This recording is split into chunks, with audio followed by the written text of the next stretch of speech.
Katsotaan mihinkä M3 laittaa tänä päivänä raami.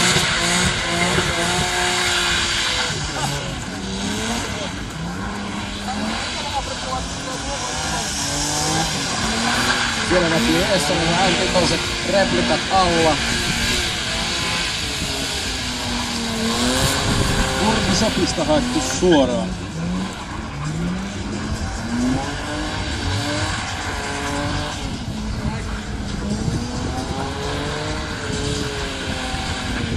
On valoa vaihdettu ja näyttää olevan BMW International Sportin noit kylkilistat. Nämä valotkin on vaihdettu tähän autoon. Maskipentti näyttäisi olla tänne asti. Ei S-moottorin laulu kovin kovasti soi. Vartiomalle kyllä näytti rajoitinta oikein nätisti.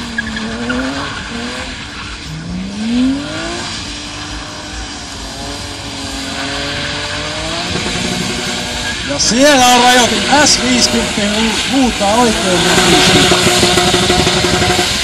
Savua tulee aikaan sieltä.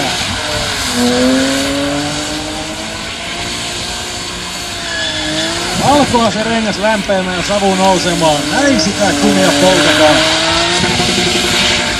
Vihdoin, no niin, nyt paukkuu rajoitin komeesti. Nyt saadaan sitä savuakin jonkun verran. Se on todella pirullinen tuo märkä asfalt, kun se estää. Kyllähän se auto pyörii helposti lähtee pyörittää, mutta tosiaan savua ei paljon saada. Mutta niin, tässä oli todella tyylikästä vetoa, ja kyllä tää kaveri on vissiin ennenkin poltellut kanssa, että näkyy olevan hanskassa.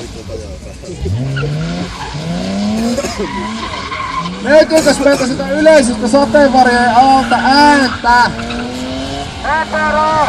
No niin, nyt tultiin toiselta puolta. Mites toinen puoli? Vähän kuuluu jotain, vähän niinku katsotaan jotain Ruotsi-Slovakia jääkiekko-ottelua. Otetaan toinen puoli vielä. No niin. Hienoa! Saako molemmat puolet yhtä aikaa? No niin, tästä se lähtee. Savu nousee. Vitut ne kelistä. Nyt on homma kohdalla. Rengas palaa. Ja yleisö tykkää. Vai tykkäättekö te?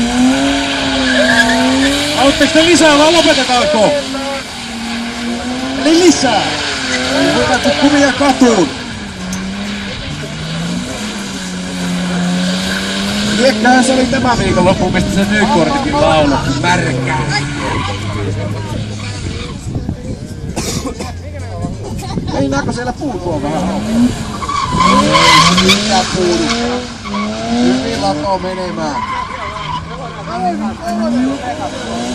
Nyt on tosissaan mahdollisesti kumia, ei tarvitse tuonne liikenneympyrään lähteä Kalajoen keskustaan niin kuin nähtävästi nelikutoisilla.